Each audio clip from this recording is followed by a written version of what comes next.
Bom, boa tarde, pessoal. Então, chegamos às 3 horas, o horário previsto para o início dessa sessão. Gostaria de agradecer a presença de todos. Já temos alguns apresentadores aqui e avaliadores, então acho que a gente pode dar início. Eu vou iniciar a sessão com um texto aqui a respeito da GIEP. Bom, me apresentando, meu nome é João, eu vou ser o moderador aqui da sala. Se vocês precisarem de alguma coisa, é só pedir. A Jornada Integrada de Ensino, Pesquisa e Extensão, GIEP, é uma realização conjunta das pró-reitorias de pesquisa e pós-graduação de extensão universitária e de ensino e do Hospital das Clínicas da UFTM, Gerência de Ensino e Pesquisa, GEP. O objetivo principal da GIEP é apresentar os resultados dos projetos de pesquisas científicas e tecnológicas, ações de extensão e programas e projetos de ensino, com vista a estimular o processo educativo por meio da integração ensino, pesquisa e extensão. Em relação às ações extensionistas, são apresentados e discutidos os programas e projetos registrados no ano, inclusive as atividades contempladas pelos programas de bolsa institucional e bolsas externas, como PIBEX, PROEXT e parceiros externos. E extensão, com interface com a pesquisa da FAPEMIG-CNPq. Na GIEP, também são apresentados os resultados de projetos cadastrados na Gerência de Ensino e Pesquisa, GEP, do Hospital de Clínicas da UFTM.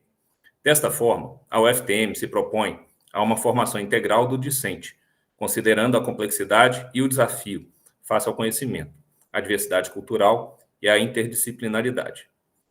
Nesse sentido, a GIEP tem como foco contribuir para uma formação humanista dos estudantes de todos os cursos da UFTM, licenciaturas, bacharelados e pós-graduação, colocando-os em contato com diversos temas de pesquisa atuais e a sua utilidade à sociedade, por meio de palestras, mesa redonda e apresentação de trabalhos, buscando fomentar o conhecimento de forma integrada e fortalecer a indissociabilidade entre as atividades de ensino, pesquisa e extensão produzidas na UFTM.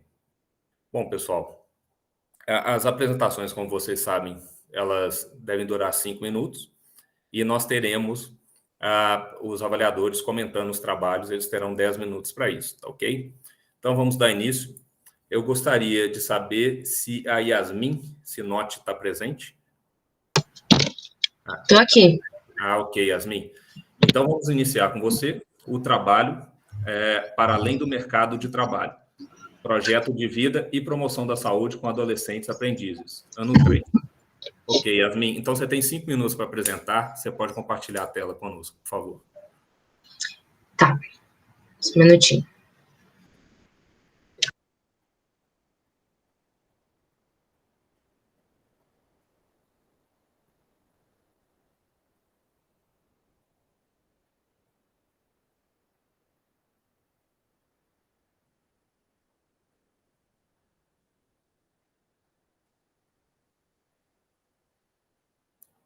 Está tendo algum problema para compartilhar? Ok. Agora deu certo. Tá dando certo, né? Certinho.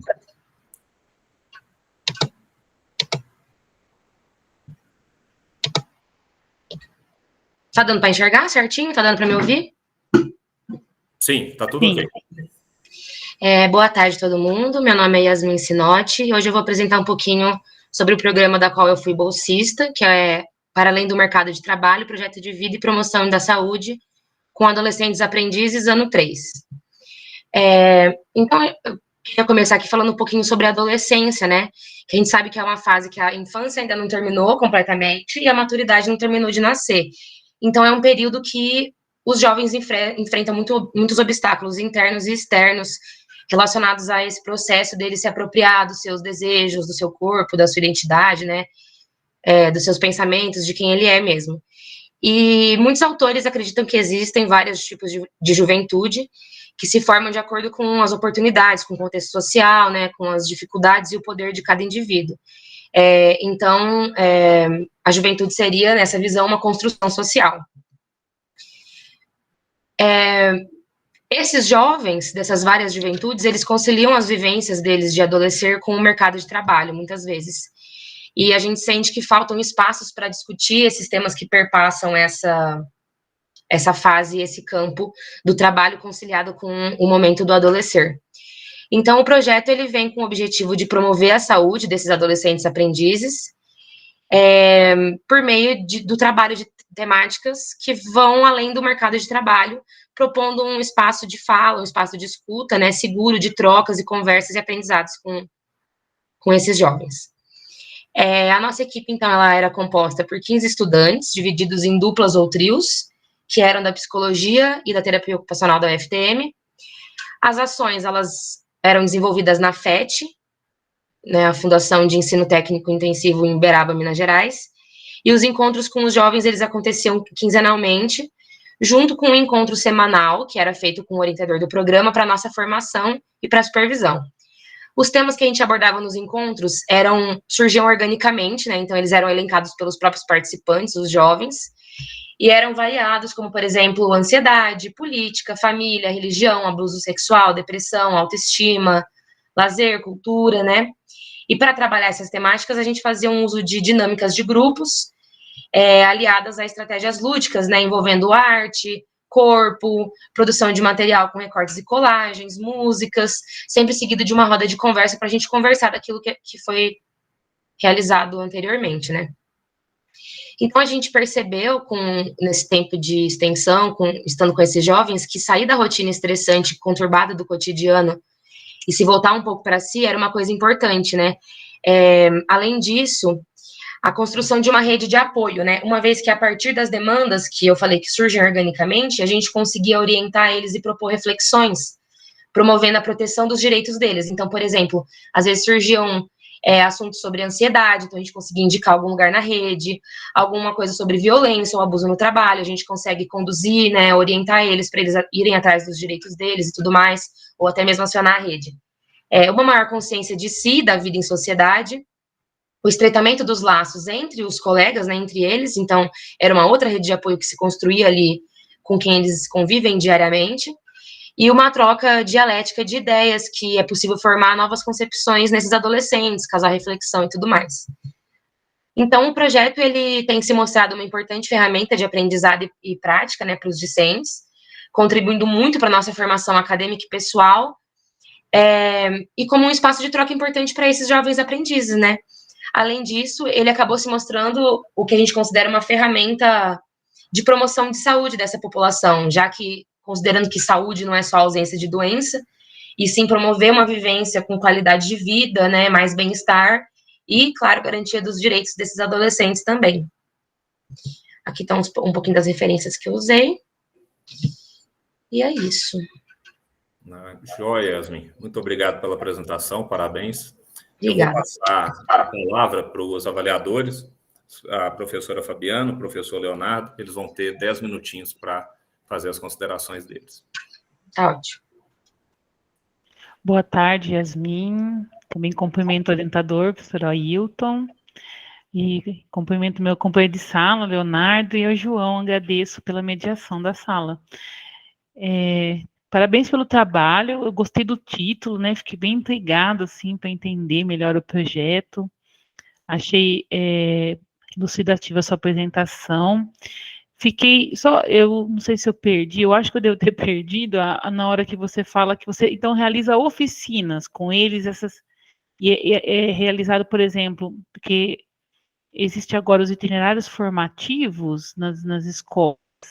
Você aproveita esses momentos ou ainda são momentos extras? Essa é uma primeira pergunta. E uma segunda pergunta é se você faz uma avaliação desses estudantes de uma forma formal ou essa avaliação com eles é informal, numa roda de conversa, alguma coisa assim. Explica um pouquinho para a gente, Yasmin. Obrigada, Fabiana, pela pergunta. Então, eu não sei se você conhece a FET, mas lá eles trabalham. Eu vou te explicar um pouquinho, então, vai ficar melhor para entender. Eles trabalham e, em conjunto com esse trabalho, eles têm uma formação na FET, né? A FET acompanha eles para eles não serem só uma ferramenta de mercado de trabalho no futuro, né? Então, eles aprendem administração, aprendem um pouco de lei, aprendem coisas que vão ajudar ele nesse trabalho. E aí isso conta como carga horária de trabalho. Então, por exemplo, toda segunda-feira, alguns né, desses jovens aprendizes vão para a FET ao invés de ir para o trabalho e conta como dia de trabalho. E aí era lá que a gente fazia, né? Então era a cada 15 dias. Aí em uma semana eles têm aula regular com o professor deles, né? Das matérias que eles têm lá na FET. E na outra semana era o encontro com a gente, que a gente realizava essas oficinas durante todo o horário, não, durante 1h30 desse tempo que eles ficam lá na FET. Com relação à avaliação, a gente já fez algumas avaliações que eram informais, no momento ali dos nossos encontros, né? Muitas vezes a gente pergunta como esse adolescente chega, como esse adolescente sai. A gente já passou alguns formulários também, né, para a gente ter isso documentado. Então, a avaliação era feita dessa maneira, em relação aos nossos encontros. Não sei se consegui esclarecer suas dúvidas, Fabiana. Sim, obrigada. Eu não sou de Uberaba, eu sou de Iturama, então eu não conhecia. Faço aí a minha explicação. Se o professor Leonardo quiser se manifestar, a gente pode ir revezando, professor. No próximo o senhor inicia, depois eu. Okay? Perfeito. Boa tarde a todos. Gostaria de agradecer a todos e falar que gostei muito também do projeto de vocês e que eu acho que ele contempla tudo que um projeto de extensão tem que fazer e você apresentou muito bem. Não tenho, assim, maiores dúvidas, não. Por mim, está bem contemplado. Tá? Obrigado ao professor também e a você. E obrigado ao João também. Ok, pessoal. Então, muito obrigado, Yasmin. Obrigada, pessoal. Então... Obrigada, Aragão. Certíssimo. Vamos passar, então, para o próximo trabalho. A Carolina, ela está presente? Tá, né, Carolina? Joia. Então, próximo trabalho, para além do mercado de trabalho, projetos de vida e saúde de adolescentes, ano 2. Carolina Silvério Borges. Carolina, então, são 5 minutos de apresentação também. Fica à vontade.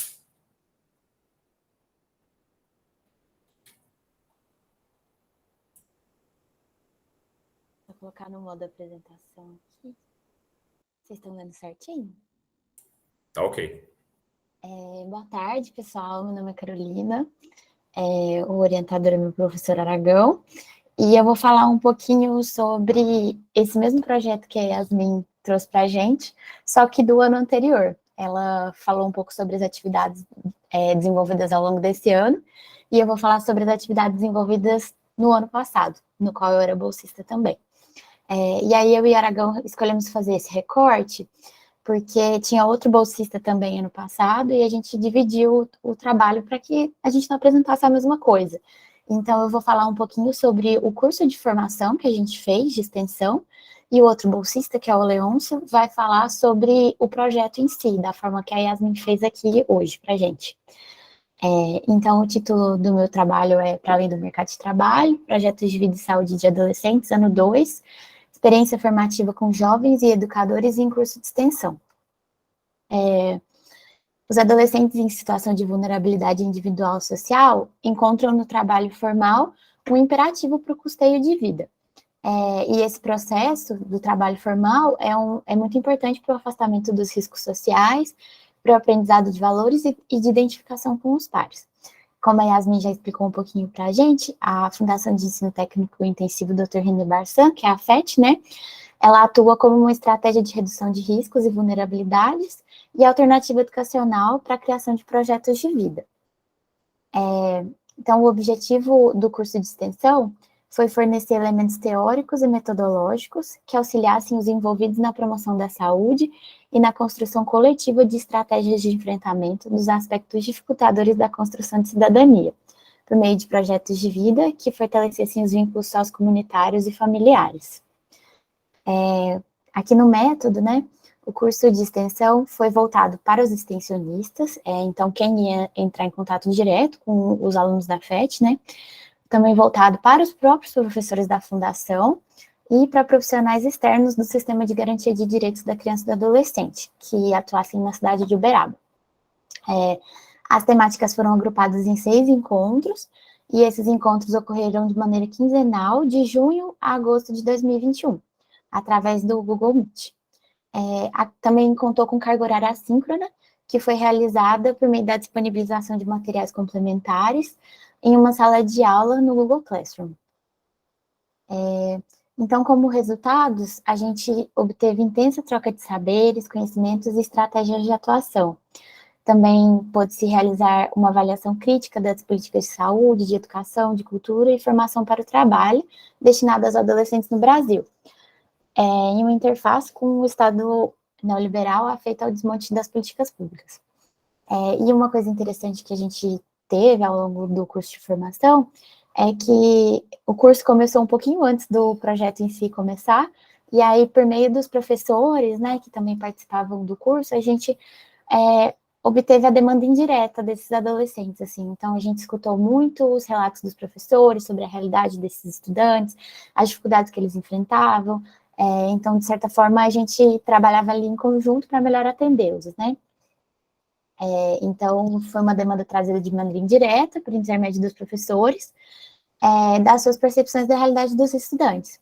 Isso auxiliou com que nós, extensionistas, entendêssemos melhor o meio do qual estaríamos atuando concomitantemente com o projeto. Como conclusão, eu trago que o projeto de extensão em si proporcionou contato próximo com o público-alvo, de modo que universitários e jovens aprendizes criassem vínculos e trocassem experiências. E a ação, como um todo, né, contribuiu para a formação acadêmico-científica dos extensionistas, devido ao estímulo em participação de eventos e à oferta de um espaço supervisionado de trabalho prático, para além dos ensinamentos proporcionados pelo próprio curso, né. Obrigada, fico aberta aí a dúvidas, perguntas. Ótimo, Carolina, muito obrigado aí pela apresentação. Eu vou, então, abrir a palavra para os dois avaliadores fazerem as considerações. Posso começar, Fabiana? Tá. Primeiro eu queria parabenizar o grupo aí. Anteriormente, em uma sala de iniciação científica, eu acho que nós estávamos presentes em conjunto, o professor Aragão, e eu imagino que a iniciação foi sua mesmo, né, Carolina, que vocês apresentaram. Mais cedo, foi sim. Mais cedo, sim. Né? Tá. Eu queria saber se esse projeto de extensão, ele também faz parte daquela iniciação ou se são projetos distintos, uma das dúvidas. E uma outra dúvida, pequena dúvida que eu tive também durante a sua apresentação, que você falou que tinham reuniões e alguns conteúdos assíncronos, né? Então, eram coisas distintas. As reuniões eram em conjunto e, posteriormente, queria só que você explicasse um pouquinho isso para nós. Explico sim. Obrigada pela pergunta. E, primeiramente, o projeto de extensão em si não é exatamente vinculado ao AEC, né? A AEC é desenvolvida no nosso grupo de pesquisa e o projeto de extensão é em outro braço aí do trabalho do professor Aragão, né? E sobre a segunda dúvida, os encontros eram feitos da seguinte forma: foram 6 encontros, né, como eu expliquei. Cada encontro a gente tinha... Obrigada.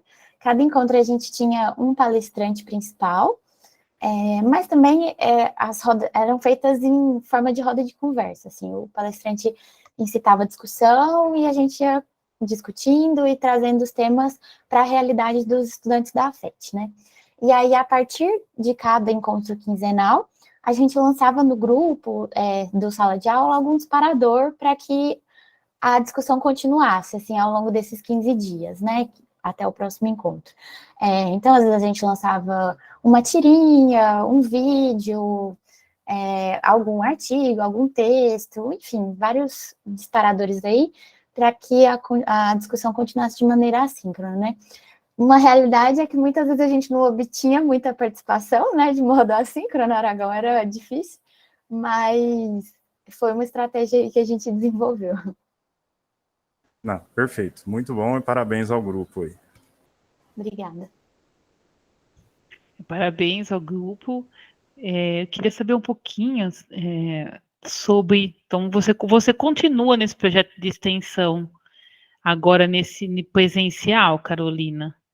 Não, infelizmente não. Eu participei do ano de 2020, inclusive apresentei na última GIEP, e do ano de 2021. No ano de 2022 não consegui participar, porque era o meu último ano da graduação, várias coisas envolvidas, tive que abrir mão do projeto. Eu ia perguntar se você sentiu diferença, né? Uhum. Entre a situação pandêmica e a situação presencial, então vou mudar minha pergunta. Queria saber se você sentiu essa, que você falou que teve participações assíncronas aí complexas, né? Mas estava bem difícil realmente a participação assíncrona dos estudantes na pandemia. E houve uma avaliação disso no grupo, entre vocês, para tentar entender o porquê dessa baixa participação e se houve mudanças no percurso por conta disso. Queria que você contasse um pouquinho para a gente, Carolina. Nossa, primeiramente era algo que eu até gostaria de comentar, que eu achei muito interessante ver a diferença aqui do projeto apresentado pela Yasmin, porque a realidade que a gente enfrentou foi bem diferente, assim, no ano de 2020 e 2021, em que as coisas eram completamente assíncronas, né, por meio do Google Meet. O que eu posso te falar, Fabiana, é que esse projeto me ensinou muita resiliência, porque era complicado a gente obter a participação do Aragão.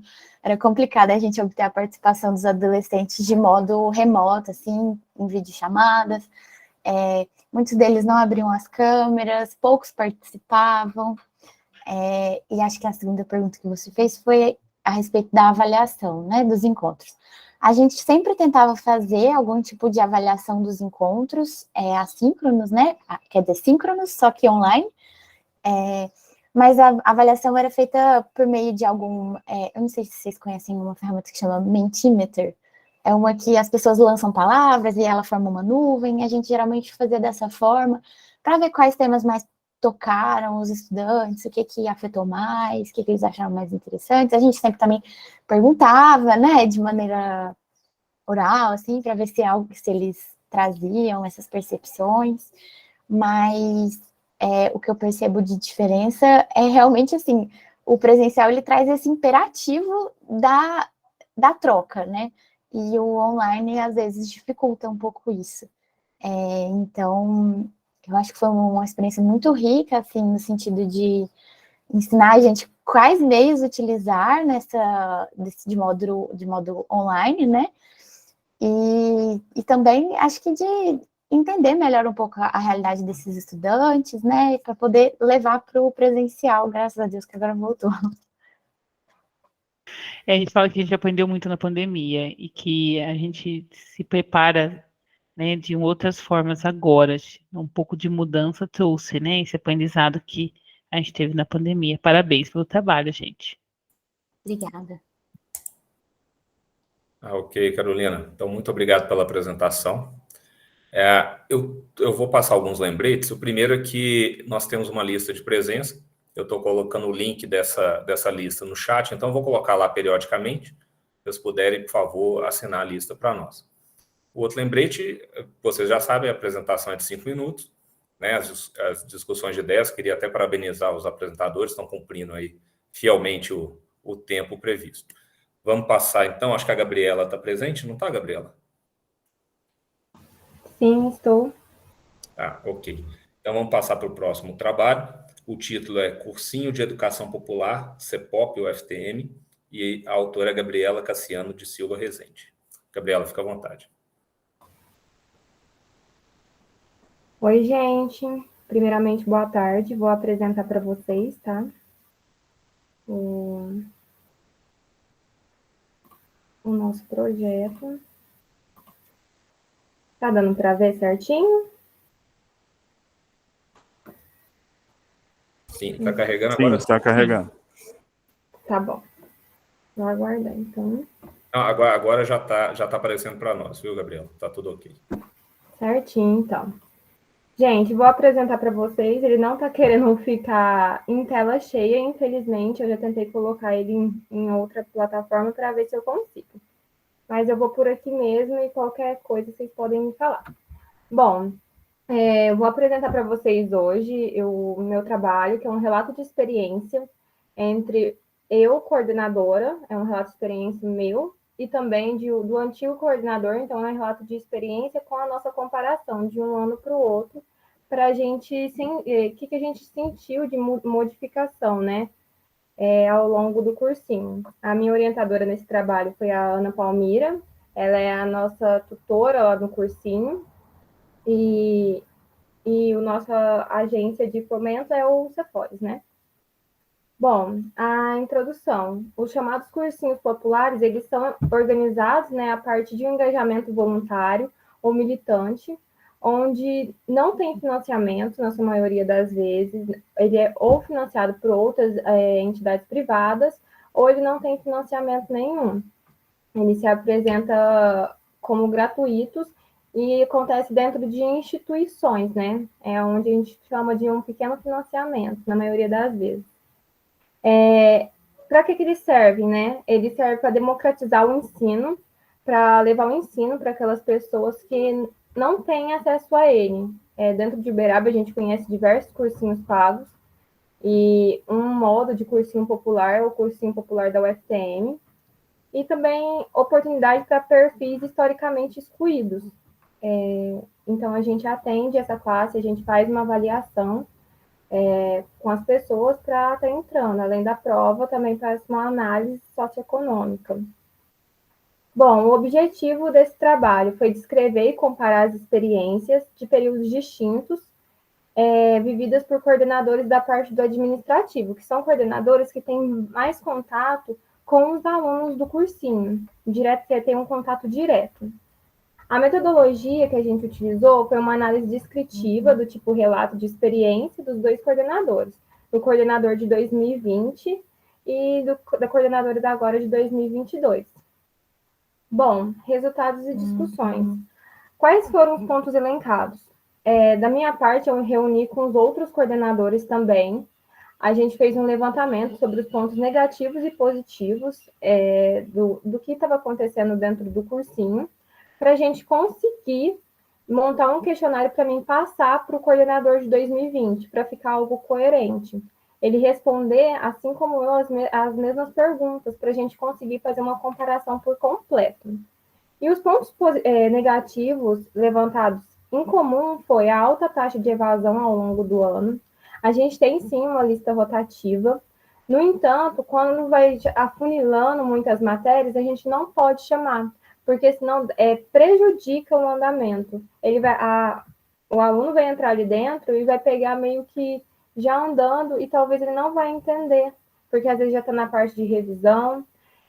A gente notou isso em alguns outros anos, que a gente foi chamando, independente da época, e a gente notou que a turma ficou um pouco dispersa, então a gente preferiu parar de chamar, a gente só chama até o meio do ano, para ter essa continuidade completa. Outro ponto negativo é a motivação dos professores. Ao longo do ano, os professores vão se sentindo desmotivados, porque vai aumentando a carga das disciplinas de dentro da faculdade, né? Lembrando que nossos professores do cursinho são alunos da UFTM, então, conforme vai aumentando, vai chegando perto de prova deles, acontece um pouco dessa desmotivação dos professores, e a gente busca tentar motivá-los todos os dias, no entanto, nem sempre é efetivo. Sobre os pontos positivos, que foram apontados pelos dois coordenadores, tanto de 2020 quanto de 2022, é o desenvolvimento profissional e pessoal dos voluntários bolsistas. Todos eles saem falando que teve um desenvolvimento, porque dar aula é um dom, transmitir o conhecimento é algo extremamente importante e é algo valioso. Quando a gente transmite, a gente aprende também. Então, todos eles saem dali falando isso, que é muito gratificante dar aula ou coordenar. E também outro ponto positivo são as aprovações nas universidades públicas e privadas pelos alunos do cursinho. Esses pontos negativos e positivos foram encontrados nas duas, no que o coordenador do administrativo falou em 2020, quanto que eu observei em 2022, a gente conseguiu fazer esse levantamento. E, por fim, nossa conclusão é que é necessário implementar novas atividades para entender o porquê dessa evasão, porque é algo que compromete muito o cursinho. Às vezes, os professores estão desmotivados por causa da falta de presença dos alunos. Então, a gente tem que implementar novas atividades para entender isso. Por quê? Se é por causa das aprovações, o que está acontecendo para a gente conseguir diminuir, né? E também ressaltar a importância, né, do desenvolvimento dos voluntários e dos bolsistas, que eles estão proporcionando uma qualidade para os alunos, mas eles também estão recebendo de volta. Então, reafirmar isso é sempre muito importante e faz parte da nossa conclusão. Bom, no mais é isso, gente. Muito obrigada. Ok, Gabriela, muito obrigado pela apresentação. Eu vou passar a palavra, então, para os avaliadores. Parabenizo o trabalho, Gabriela. Acho que os cursinhos populares são extremamente importantes para a formação tanto dos discentes da universidade quanto dos alunos, né? A gente oportuniza situações, pessoas que não teriam essa mesma oportunidade de outra forma. Acho que é importante também essa preocupação de vocês em compreender essa real motivação de evasão e outras situações que vocês têm vivido. Acho que isso ressalta o compromisso de vocês com o trabalho realizado, então, parabéns por isso. Desejo que vocês consigam ultrapassar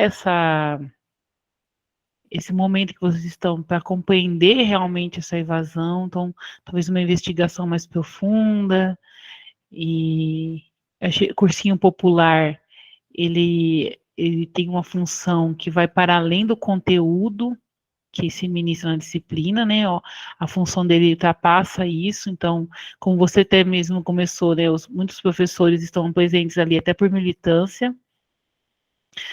Então, eu queria entender um pouquinho que você, como coordenadora, que já foi desse ano, né, como que você viu essa militância dos professores, dos alunos professores do cursinho, e dos discentes. Você observou isso, uma progressão, uma não progressão, se houve um esvaziamento real mesmo até o final do ano, já que vocês tomaram esse procedimento de não chamar a partir da metade do ano, como que isso aconteceu para esse ano? Bom, obrigada pelos elogios, eu agradeço também pela pergunta.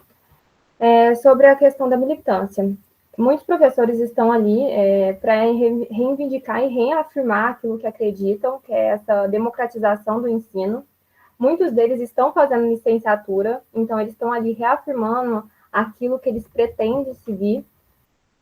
A gente coloca um pouco de lado nossos envolvimentos muito militantes para não influenciar os nossos alunos, mas a gente deixa claro para eles o que a gente está reivindicando ali, o que o cursinho representa, né, tanto historicamente quanto socialmente, dentro da nossa comunidade. A gente sempre deixa isso bem claro, mas sendo tudo pautado. Tanto que a gente pede para os professores trazerem pautas sociais, independente da matéria, para debater com eles, que vai muito além dos livros, né, essa parte. E sobre a questão da evasão. A questão da evasão, a gente tomou essa decisão de não colocar também pessoas a partir do meio do ano, para a gente ver até que ponto estava acontecendo essa evasão, que a gente não conseguia administrar do meio do ano para frente para perceber. E sim, a evasão foi extremamente alta nesse ano. A gente tem algumas hipóteses que sim, as aprovações do meio do ano esvaziam um pouco a sala, isso é uma hipótese muito positiva, mas também a questão de muitos deles desistirem por estar achando difícil. Os nossos professores trabalham com matérias voltadas para o Enem, para captar a prova do Enem. E quando eles vêm, talvez o colegial não abranja isso. A gente pegou uma turma esse ano que veio de 2 anos de pandemia, a maioria deles. Então, eles fizeram primeiro e segundo colegial na pandemia. Então, era o terceiro colegial, eles estavam fazendo presencial. Então, a gente teve uma evasão de 80% dos nossos alunos. Nas últimas aulas, a gente tinha 2 ou 3 alunos. Então, foi bem triste, os professores ficaram muito desmotivados. E o relato dos alunos é que, nossa, a matéria estava muito difícil, não dava para acompanhar. Então, é mais ou menos isso. Obrigada. Vai levar um tempo para a gente repor essa situação da pandemia. Parabéns pelo trabalho, Gabriela. Queria parabenizar ao grupo aí também pelo cursinho e falar para vocês que essa realidade ela vem de longo tempo. Vou só exemplificar. Eu sou formado aqui na instituição e eu entrei em 2001. Em 2001 eu participei do cursinho. Então eu lembro que a gente começava as aulas no anfiteatro, pra você ter uma ideia. E eram realidades distintas, era totalmente presencial, o vestibular ele era bem regionalizado naquela época, não era o Enem, né? Então era uma coisa bem voltada para o FTM mesmo, né? E no final a gente terminava na salinha com 15 alunos, num período de 6 meses. Então eu imagino muito a sua realidade, a realidade de vocês no contexto atual. Possivelmente é igual você falou, começavam com mais de 100 alunos e possivelmente terminavam com 2, 3 alunos, né? Isso é assim, só para exemplificar para você que essa realidade ela é de 20 anos atrás e com a pandemia possivelmente isso piorou bastante, mas que vocês devem continuar, né? Porque esse curso é muito importante para as pessoas de baixa renda aqui na nossa cidade, então é muito importante. Duas dúvidas que eu tive com relação à apresentação do projeto. A primeira é por que vocês só utilizaram as entrevistas com 2 coordenadores, né? E outra é quanto tempo normalmente dura o tempo de coordenação de vocês? Essas 2 perguntas.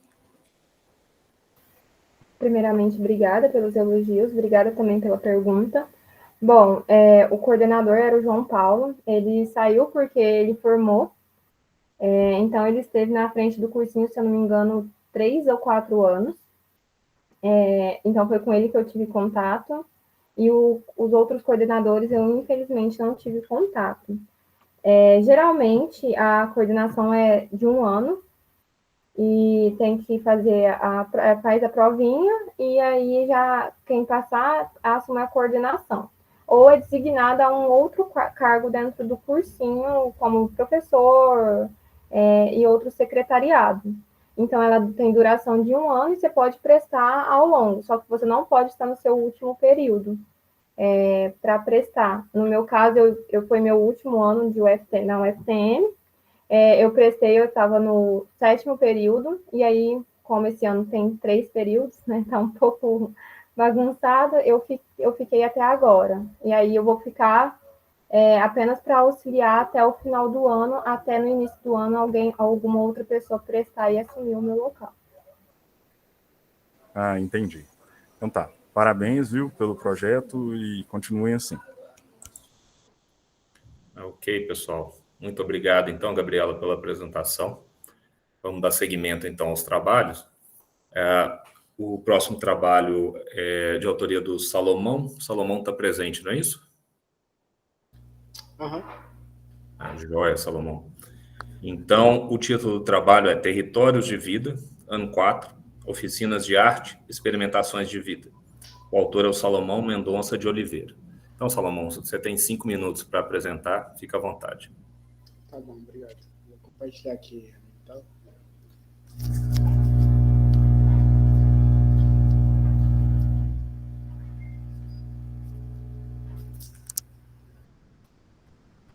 Tá aparecendo para vocês? Tá sim. Então tá.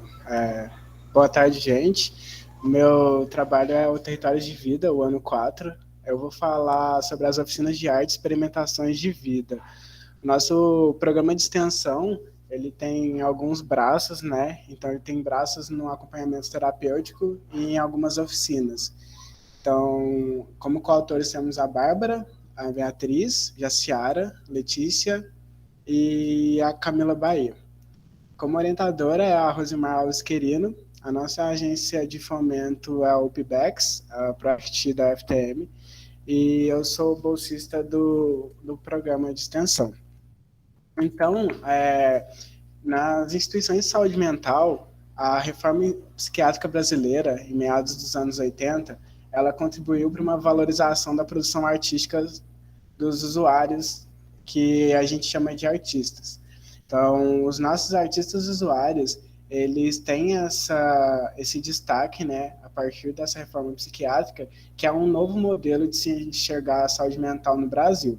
Então, essas experimentações que a gente faz nas oficinas, elas vão além dos espaços do Centro de Atenção Psicossocial no CAPS. A gente faz essa oficina em parceria com a FTM e com o CAPS Maria Boneca, aqui de Uberaba. Então, nessas oficinas ocorrem diversas formas de expressão artística. Nessas oficinas, a gente, além da arte, né, a gente tem a construção de espaços de cuidado, de trocas sociais e de expansão dos territórios existenciais dos participantes. Tanto é que, a partir da minha inserção no programa de extensão, eu tive a ideia de fazer o meu TCC, que meu TCC é sobre o direito à cidade e a exerção desse direito a partir de oficinas artísticas. Então, essa interação entre os usuários, artistas, os extensionistas e a própria faculdade, ela promove essa ampliação dos espaços e dos territórios.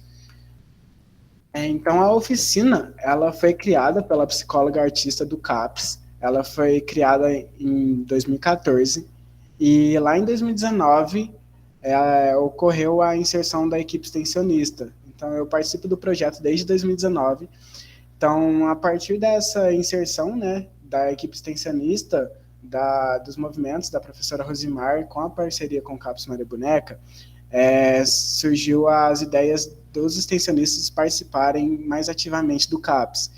Então, é muito frutífera essa interação, que os próprios os profissionais do CAPS, eles abraçaram tanto o projeto, que hoje a gente tem até certa autonomia de criar nossas próprias oficinas. Então, essa oficina de artes, ela ocorre às terças-feiras, e ela tem mais ou menos média de duração de 1 hora.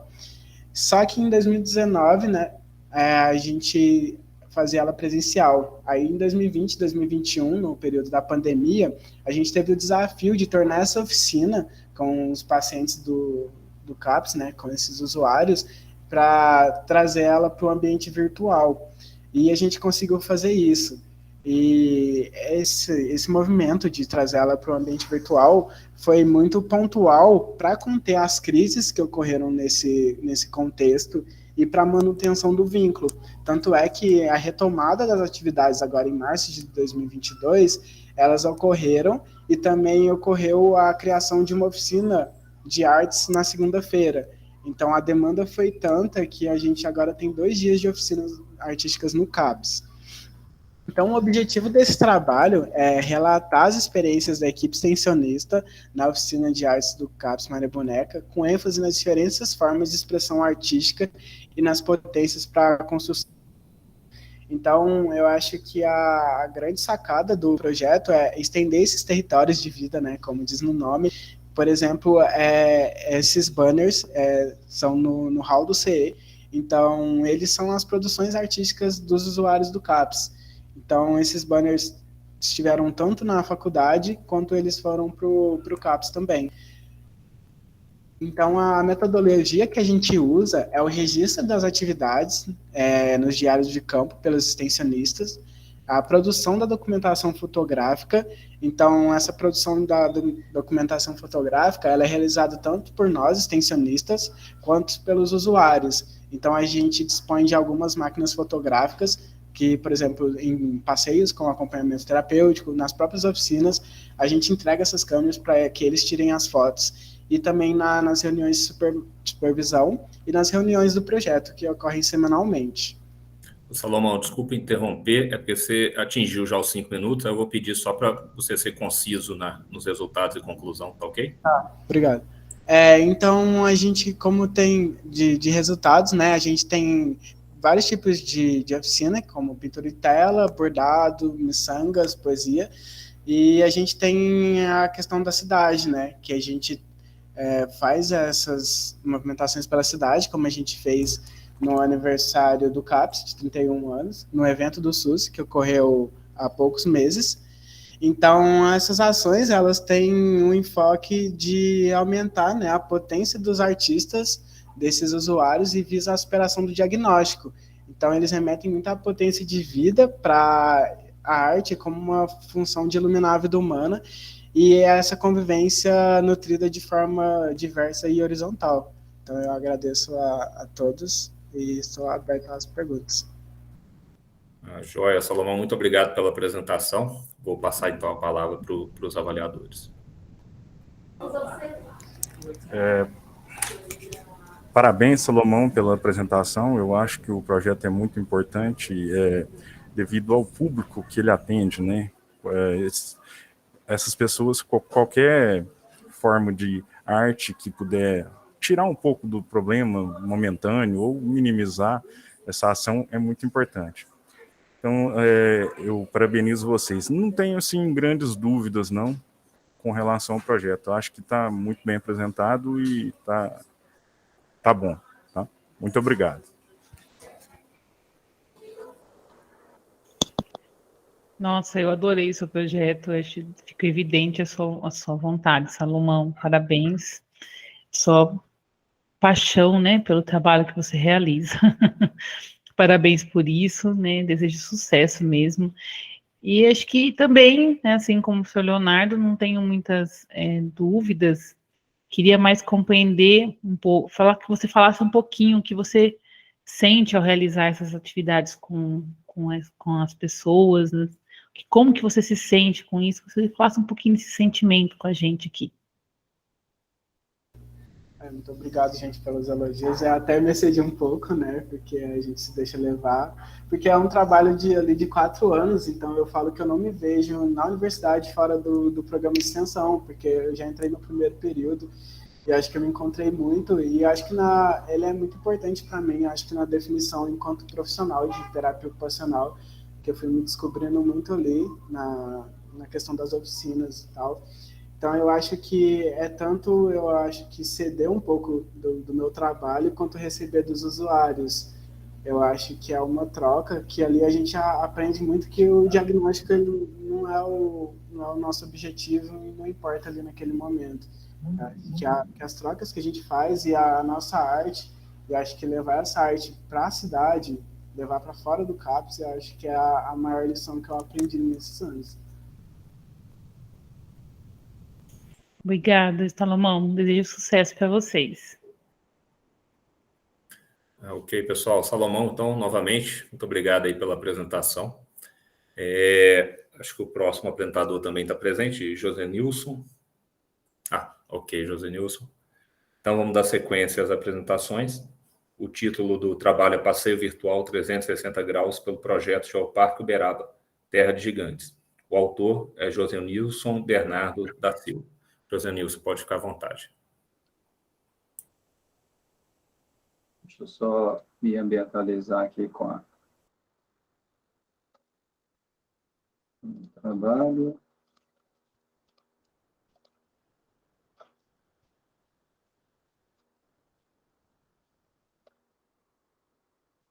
Apareceu aí para vocês? Ainda não. Não. Ainda não?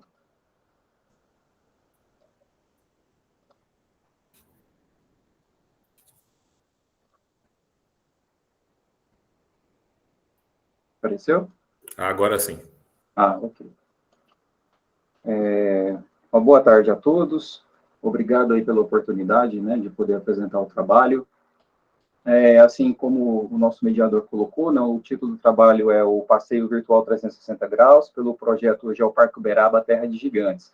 Eu sou o José Nilson, eu estou como apresentador, mas também como coordenador do projeto. À época, eu tinha o bolsista Gabriel Pereira Ramos, né, e uma colega, uma ex-aluna do curso de Geografia, como voluntária, me ajudando no projeto, mesmo que à distância, a Andréa Batista Vieira.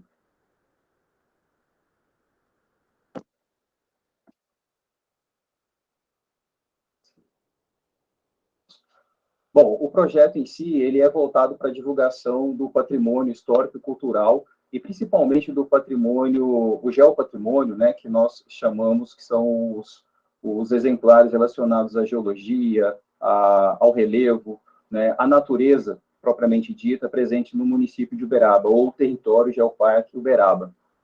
Né, esse território Geoparque, ele é bastante conhecido, não nacional e também internacionalmente, principalmente pelo destaque relacionado aos achados fósseis dos dinossauros aqui aqui na nossa região, né? A paleontologia em Uberaba é uma paleontologia bastante interessante, né? Instigante, curiosa, né? E que representa uma riqueza geoambiental, geopatrimonial bastante grande. Então, dentro dessa perspectiva, o objetivo do nosso projeto ele está estruturado na questão de construir, elaborar, a partir de documentários, pequenos vídeos, de conteúdo ligado aos geopatrimônio, representado pelos geossítios e sítios paleontológicos do Geoparque Uberaba, representar esses materiais através desses documentários para que eles possam ser exibidos, né, colocados na rede, e servir de material de divulgação desse projeto Geoparque Uberaba, né? A ideia nossa é justamente promover, ao longo da construção e da elaboração desses vídeos, uma maior sensibilização e também oportunizar às pessoas um maior conhecimento, né, sobre o Geoparque Uberaba.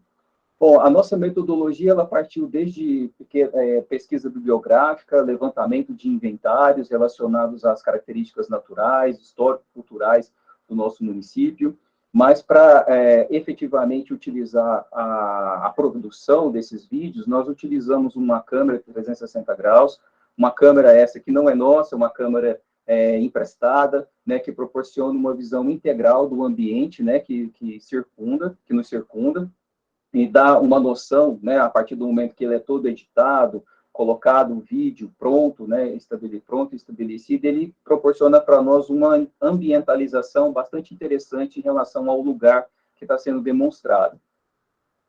Dentro dessa lógica, né, de trabalho, de busca de metodologias, a utilização dessa câmera, né, nos momentos que nos foi possível, nós conseguimos, né, mesmo apesar de algumas adversidades ao longo do projeto, nós conseguimos a produção de um único vídeo, até o presente momento, né?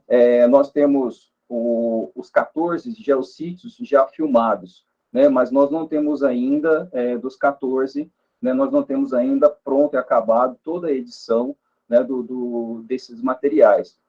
Temos um único vídeo, né, que já foi produzido, já foi elevado à nuvem e também ao próprio YouTube, né, que nos ajuda a entender um pouco da divulgação e do que a gente pretende com os demais vídeos, tá?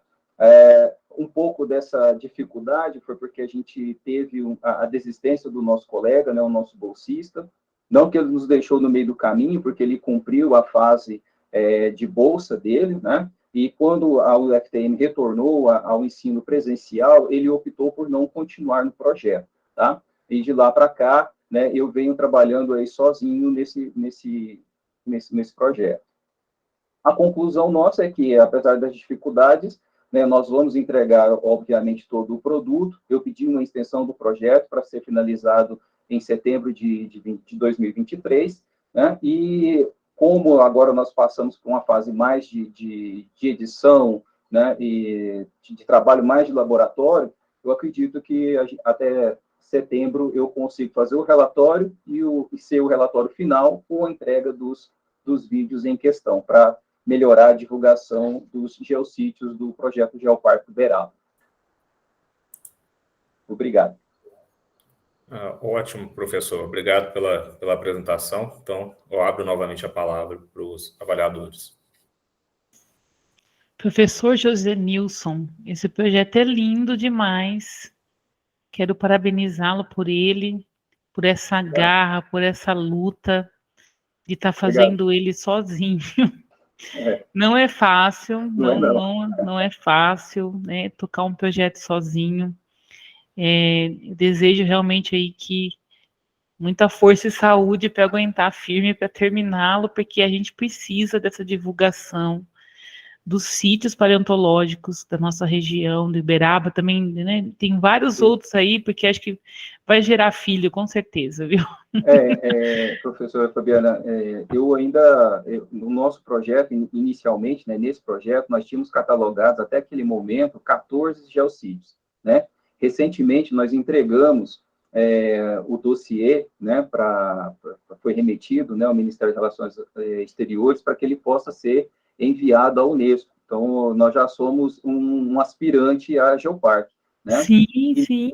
nesse outro levantamento, complementando esse documento principal, nós saímos de 14 para 31 geossítios, né? Então, assim... Vocês colocaram de Campina Verde, que o professor Fabrício está até lembrando aqui.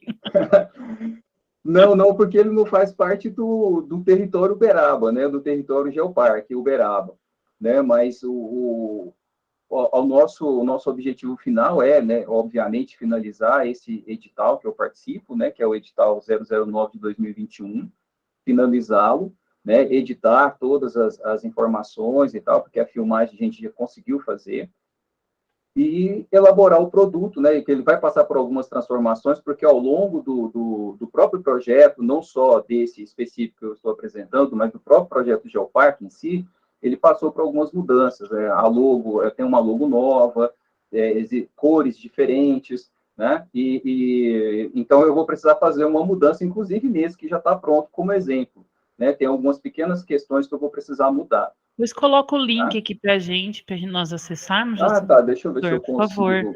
Que não dava para acessar da apresentação e eu fiquei bastante curiosa, querendo. Eu fico muito feliz. Recentemente, a gente foi aqui, o campus Iturama, o curso de Ciências Biológicas, foi visitar lá o complexo, né, de Peirópolis, e os alunos, né, tem aluno que já tinha ido, e eles quiseram ir novamente, né, na minha disciplina, então, ficaram muito assim, é gratificante de ver o quanto de informação eles disseram na saída, né, esses alunos que já tinham ido. Tem coisas que eu vi aqui que eu não prestei atenção nas visitas anteriores, então tem sempre muita coisa nova aparecendo. Achei isso, e com certeza esse projeto do professor vai ajudar ainda mais nessa divulgação e na compreensão da população em geral do que significa a importância, né, de termos aí sítios paleontológicos na nossa região. Quanto é importante entender o nosso passado para a gente poder compreender o nosso presente. Sim. E agirmos diferente no nosso futuro, né, professor? Sobretudo, o projeto Geoparque, ele é um grande projeto de geoeducação, né, para fazer com que as pessoas se sensibilizem, né, e reconheçam, né, o ambiente que elas vivem, né, no ambiente que elas vivem, as suas características físicas e naturais, sociais também, né, então é um projeto que abre um leque de sensibilização muito grande para nós, né, então eu fui tocado aí pelo bichinho do Geoparque, né, e estou muito motivado com o trabalho, inclusive foi de forma muito positiva, ele apareceu para mim num momento complicado meu aqui na instituição, e me renasceu, vou dizer assim, para o trabalho novamente. Né? Que bom, que ótimo ouvir isso, eu estou plenamente satisfeita, tá, com a apresentação. Muito obrigada. Obrigado a você. Também gostaria de parabenizar o professor Joanilson pelo projeto, né? Nós Obrigado. Que somos de Uberaba já conhecemos aqui essa potencialidade, né? Sim. Mas eu imagino que ela poderia ser bem mais divulgada. Então, o projeto do senhor é bastante importante nesse sentido, né? Infelizmente, o senhor teve esses probleminhas aí que todos nós pesquisadores, infelizmente, temos, né? Mas só uma duvidazinha. A extensão já foi aceita pela pós-graduação, pela pós-graduação em si. E outra dúvida, esses sítios são todos em Uberaba? Eles são todos ali na região de Peirópolis, ou a gente tem mais sítios, assim, mais por desconhecimento meu mesmo? Certo, assim? Certo. Não, sem problema. Eu só não entendi a primeira parte da sua pergunta, a relação de graduação. A extensão foi a extensão do prazo já está aceita pela Pró-Reitoria. Pela Pró-Reitoria. Uhum. Sim. Eu justifiquei, porque é o seguinte, o aluno, o Gabriel, né, assim, fazer justiça a ele aqui, porque ele entrou num projeto com a validade de 12 meses, o primeiro ano do projeto, que teria terminado. Se tudo tivesse dado certo, nós teríamos que ter terminado o projeto em setembro de 22, certo? Só que mas a bolsa dele era somente para 4 meses. né? Então, ele trabalhou os 4 meses dele, e, inclusive, esse vídeo que a gente tem de exemplo aí, é o vídeo que ele fez, né, que ele montou, a gente foi brigando um com o outro, porque eu também não tinha a mínima ideia de como editar vídeo, essas coisas todas, né, colocar música, fundo de som, essa coisa toda, eu não tinha a mínima noção, né? Então, a gente foi meio que aprendendo junto, né? Então, ele batalhou, esquentou a cabeça lá e fez esse vídeo que eu coloquei no link para vocês, né? E terminou o prazo dele, da bolsa, né? E aí eu conversei com ele, e como a UFTM voltou, ele não quis mais participar do projeto, tá? Então, assim, foi uma escolha dele, mas ele estava dentro do que a gente tinha combinado a princípio. Bom, sobre a Entendi, questão... perfeito. Tá? Aí, por conta disso, e por conta da realidade nossa, né, com aula, com pesquisa, com outras atividades que a gente sempre acaba arrumando, eu acabei, né, pedindo uma extensão, jogando esse prazo para setembro de 2023, tá? Com o intuito de fechar tudo, pelo menos essa primeira leva de vídeos.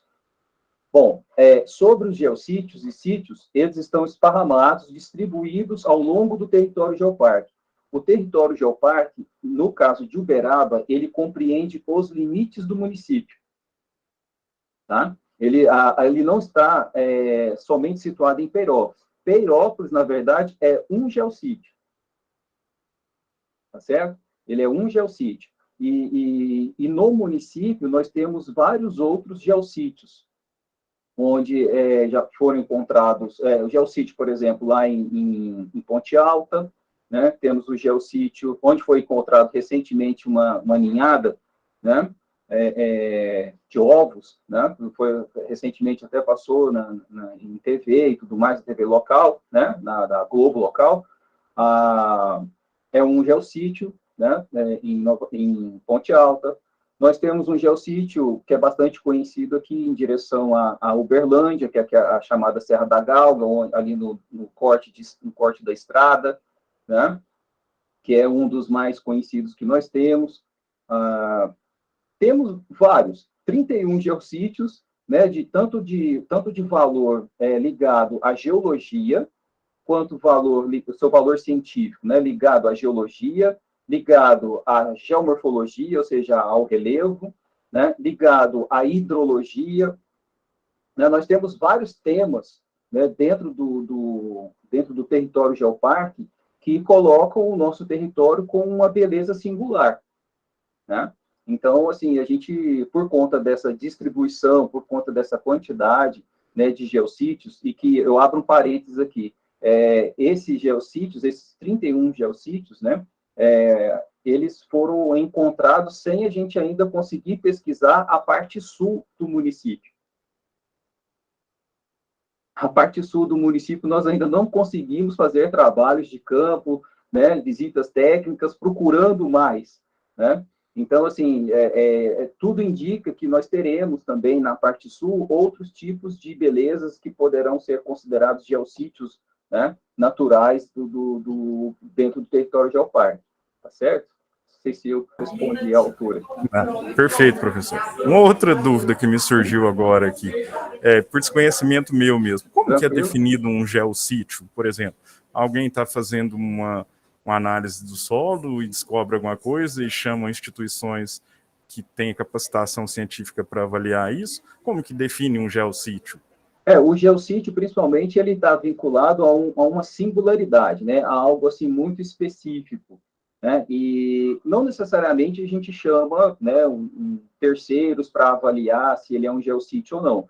Nós aqui, com os professores que temos, né, o professor Tiago Marinho, das Ciências Biológicas, que é o paleontólogo, né, o Luiz Carlos, que é o servidor que trabalha no laboratório, no museu, né, que é geólogo e trabalha há muitos anos com a questão dos fósseis também aqui, né, pesquisando os fósseis aqui no território em Uberaba, né, esse tipo de identificação ocorre a partir do momento em que, em um dado local, né, você encontra um fóssil ou algum tipo de riqueza geológica ou paleontológica, né? Não necessariamente é um fóssil de dinossauro, precisa ser um fóssil de dinossauro, né? Pode ser uma ocorrência de encontros, por exemplo, de camadas geológicas, né, de diferentes propriedades, não só na característica física e estrutural dela, como também de idade, né? Quando a gente consegue perceber o contato entre um e outro, isso pode dar uma característica de um geossítio, né, ou potencializar aquele local como um geossítio. E aí, assim, você tem, de acordo com uma tabela do Serviço Geológico do Brasil, né, um site que chama GeoCity. Nesse site, você elenca as N características que esse possível geossítio possui, né? E dentro de uma escala, dentro de uma determinada métrica no programa, ele avalia, de acordo com as características que você colocou, ele avalia se esse geossítio ele é um geossítio de potencial internacional, nacional ou regional local, certo? Né? Então, nós aqui em Uberaba, depois de uma visita que, inclusive, nós tivemos aqui entre maio e junho desse ano, um apoio que nós tivemos gigante do Serviço Geológico do Brasil, em uma parte eu estava junto com o pessoal, porque eu peguei a danada da Covid, não teve como acompanhar todos os dias, né? Mas em uma semana que eu estive com eles aqui, nós andamos por vários lugares aqui na cidade, né? E essa valorização desses geossítios, ele vai ser dada, essa classificação vai ser dada a partir do momento que atinge uma determinada métrica, né? Que aí o classifica como internacional, como nacional ou regional local, como eu coloquei para você, tá? Agora, sim, isso depende muito também da singularidade do sítio ou geossítio que for encontrado, né? Tem, por exemplo, aqui o geossítio Santa Rita, você conhece ali em frente à Unimed? Não, professor, não. Não. Pois bem, ali em frente à Unimed, pertinho da igreja Santa Rita, né? Aqui na área central de Uberaba, próximo ali ao mercado municipal. Não, eu conheço sim, agora que o senhor falou melhor. Do lado da biblioteca, para ser mais preciso ainda, do lado da biblioteca, né? Então, ali o geossítio, se você observar, tem inclusive exposto, né, protegido por uma câmara de vidro, um exemplar fóssil, né? Então, aquele geossítio, por exemplo, né, ele não é classificado como um geossítio internacional, é um geossítio nacional, mas ele reúne, né, características, né, de local, de proteção, de acesso à população ao fóssil, né, que o valoriza, né, dentro dessa métrica, nesse programa GeoCity, que vai dar, né, a classificação dele. Então, dentro do que a gente colocou no sistema, as características, e após a avaliação que foi colocada, e a conferência delas, esse programa deu uma nota, né, uma classificação para esse geossítio Santa Rita como um geossítio nacional. Certo? Então, assim, a gente passa por algumas avaliações externas, né, que a gente tem que estar em campo, buscando essas belezas naturais que o município tem, né, e são muitas, né, então para a partir disso montar relatórios e tudo mais e começar a preencher esse material nessa plataforma GeoCity, que vai nos dar essa métrica dizendo quem é internacional, quem é o nacional e o regional local, certo? Mas o Uberaba tem 5 internacionais. Perfeito, professor. Muito obrigado pela ótima explanação aí, foi muito esclarecedora, viu? E parabéns pelo projeto. Obrigado, eu que agradeço a oportunidade. Obrigado. Bom, professor, muito obrigado aí pela apresentação. Acho que foi excelente, né? A gente conhecer esse projeto aí que está tomando conta da cidade. Vamos passar para a próxima apresentação. A Bruna de Fátima está presente? Estou presente. Boa tarde. Boa tarde, Bruna. Então, o próximo trabalho a ser apresentado chama-se Promover Atenção Integral à Pessoa com Deficiência. A apresentadora é Bruna de Fátima Bundim Silva. Bruna, pode ficar à vontade. Certo.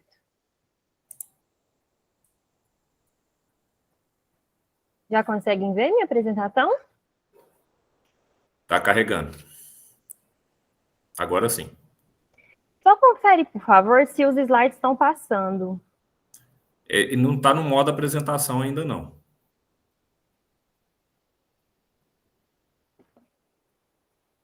Agora sim. Estão passando, sim. Ah, certo. Então, boa tarde a todos. Meu nome é Bruna. Irei a seguir apresentar o programa, que tem como título Promover a Atenção Integral à Pessoa com Deficiência. Os coautores são o Bruno, a Jennifer e a Rebeca. Esse trabalho está sob orientação da professora Suraya e gostaria de agradecer também à Agência de Fomento, FIBEX e Proeste. O programa Promover, ele possui diferentes abordagens para que os deficientes visuais atendidos possam receber uma atenção integral em saúde. Os projetos de extensão vinculados a este programa são o Golfinho, com adultos e criança, o English for All, MAFA, Mãos e Almas Fazendo Arte, e o Pilates na Deficiência Visual. E as instituições parceiras são, pelo 10º ano consecutivo, o ICBC, o Instituto dos Cegos Brasil Central, e o IQBEL, Instituto Cultural Brasil, pelo 3º ano consecutivo. Os objetivos são identificar as limitações funcionais e potencialidades dos indivíduos com deficiência, promovendo melhoria de suas condições de saúde, como o bem-estar físico, funcional, emocional e a inclusão social. Referente à metodologia, no projeto Golfinho, foram 11 discentes participantes com oferta de 50 sessões totais, 2 vezes por semana, para 15 adultos deficientes visuais, e 25 sessões totais, 1 vez por semana, para 11 crianças deficientes visuais. Todas essas sessões com durações de 60 minutos cada. Aqui à esquerda da minha tela, apresenta algumas fotos, né, do projeto com os adultos e um vídeo, um pequeno vídeo. E aqui na direita, uma foto com o projeto com as crianças, né, onde nos dias mais frios, a gente não seguiu o protocolo com as crianças na piscina, e sim em solo, como nessa foto. No projeto MAFA, foram 7 discentes participantes na produção de 21 audiodescrições para atendimento de todas as crianças do ICBC, e início de uma audioteca virtual no Drive. A produção dos áudios era a cada 15 dias, áudio esses com histórias, contação de histórias e livros infantis. Agora eu peço que todos os ouvintes fechem os olhos e escute atentamente um dos áudios que era produzido lá no projeto.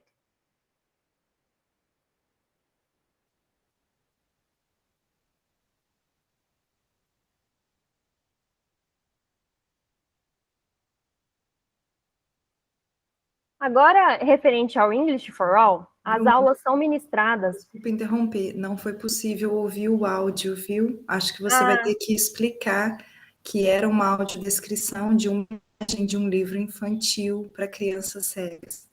Isso. No final, eu posso tentar novamente passar o áudio, então. Referente ao English for All, as aulas elas são ministradas nas escolas de idioma parceiras, o IQBEL e também no ICBC, com material em braille impresso, no CAP-CBC, ofertadas assim 45 aulas totais de 60 minutos cada para 45 alunos. E no Pilates, foram 10 discentes participantes, com 25 atendimentos para 10 deficientes visuais, com sessões de duração de 60 minutos. Agora eu vou falar um pouquinho sobre os impactos, os indicadores de impactos positivos referente a esses projetos. No projeto Golfinho, os ganhos obtidos, eles foram apresentados em 2 eventos internacionais, em Costa Rica e Moçambique, de forma online, um evento nacional, Congresso Brasileiro de Fisioterapia Aquática, em Belo Horizonte, e 2 eventos regionais, da Universidade Federal de Alfenas e Universidade Federal do ABC, de forma online também. Aqui abaixo, apresento uma foto, onde 2 discentes do projeto, elas receberam o título de 1º e 3º melhor trabalho apresentado no Congresso Brasileiro. No English for All, as aulas ministradas, elas estão sendo muito bem reconhecidas pelos alunos e professores, e no Pilates também teve a apresentação de um evento regional, o CIMEX Uniub. E também teve ainda a aquisição e compra de materiais para os usos nas piscinas, com os adultos e com as crianças. Agora, eu vou falar um pouquinho sobre os resultados. As experiências dos projetos, elas são compartilhadas por uma roda de conversa online com os alunos do Incisa Moçambique, atuais parceiras do Promover, as quais obtiveram benefícios significativos para o grupo em questão, formando assim uma rede internacional de intervenção. E concluindo, o programa Promover ele foi de extrema importância, com inúmeros benefícios para as pessoas com deficiência visual, por isso ele será mantido em 2023, em um contexto biopsicossocial de saúde, onde a avaliação e a intervenção integral devem ser priorizadas, visando a transformação social. Esta foi a minha referência, obrigada a todos. Ok, Bruno, obrigado pela apresentação. Você quer tentar colocar o áudio novamente? Certo, eu vou testar. Eu fiz um teste pela manhã e tinha dado certo. Eu acho que pode ser porque eu estou com o fone, mas eu vou tirar o fone e apresento novamente. Joia.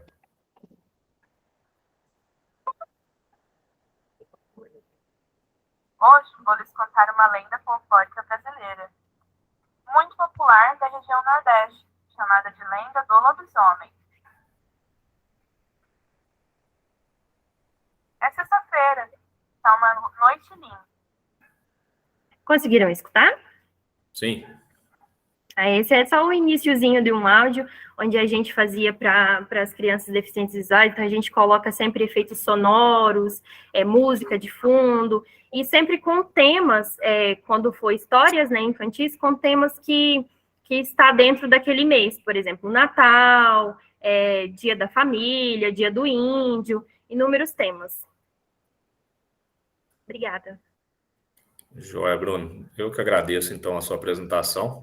E eu vou passar a palavra, então, para os avaliadores.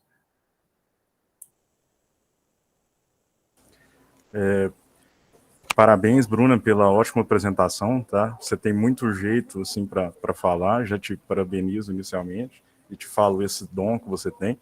Parabéns também à professora Soraya pelo excelente projeto de vocês, tá? Então, assim, eu acho que os resultados estão ótimos, a gente vê pelo número de apresentações nacionais e internacionais que vocês fizeram dos resultados, e não tem muitos comentários, não, só parabenizá-los mesmo pelo excelente projeto. Tá? Obrigado. Boa tarde, Bruna, Soraya, professora Soraya, parabéns pelo projeto. Eu que trabalho um pouquinho com alunos com deficiências, vejo esses projetos com muito carinho, que é um público realmente que tem pouquíssimo acesso a quase tudo. Né? Todos os setores, eles têm uma necessidade, né? Porque realmente eles têm uma dificuldade de acesso. Então, vocês colocarem isso com oportunidade para eles é sensacional. Agradeço muito em nome deles por isso. Saibam que o projeto tem um impacto bem grande na vida dessas pessoas.